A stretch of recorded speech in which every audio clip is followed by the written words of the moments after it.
வழியாகவும் பல மார்க்க அறிஞர்கள் ஆற்றிய உரைகளை நாம் செவிமடுத்திருக்கின்றோம்.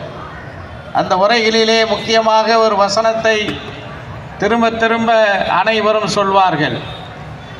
அந்த வசனம் திருக்குரானின் பக்ரா 2வது அத்தியாயத்தில் இடம்பெற்றிருக்கின்ற 183வது வசனம். அந்த வசனத்திலே அல்லாஹு தாலா சொல்கின்றான், யா அய்யுஹல்லதீன ஆமனூ குத்திப அலைக்குமுஸ் ஸியாமு கமா குத்திப அலல் லதீன மின் கப்லிக்கும் லஅல்லக்கும் தத்தகூன் என்று அல்லாஹு தாலா சொல்கின்றான். நமக்கு அனைவருக்கும் பரிச்சயமான வசனம்தான்.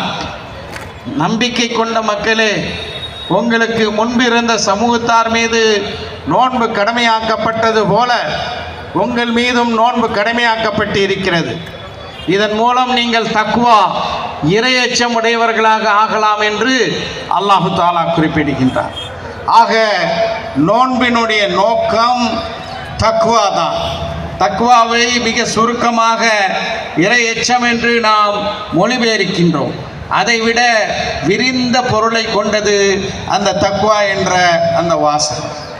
அருமை சகோதரர்களே, நோன்பு இருக்கக்கூடிய காலகட்டத்தில் நம்முடைய பள்ளிவாசல்கள் எல்லாம் நிரம்பி வழிந்தது. 5 வேளை தொழுகைக்கு வழக்கமாக அந்த பள்ளிவாசலுக்கு வரக்கூடியவர்களுக்கு கூட இடம் கிடைக்காமல் நிரம்பி பள்ளிவாசல்கள் வழிந்தது என்பது நமக்கு அனைவருக்கும் தெரிந்த செய்தியாக இருக்கின்றது.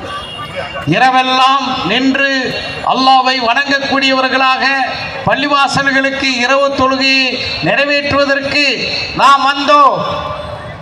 அதே போன்று மிக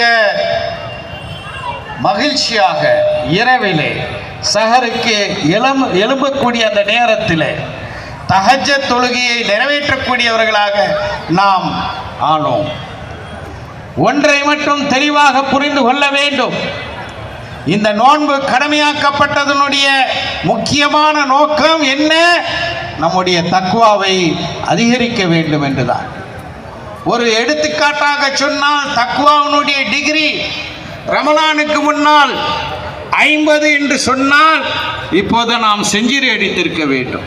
அல்லது குறைந்தது 75 80 என்ற அளவுக்கு நம்முடைய தக்வாவினுடைய அந்த டிகிரி, அந்த பலம் ஏறி இருக்க வேண்டும். ஆனால் யதார்த்தமான நிலை என்ன?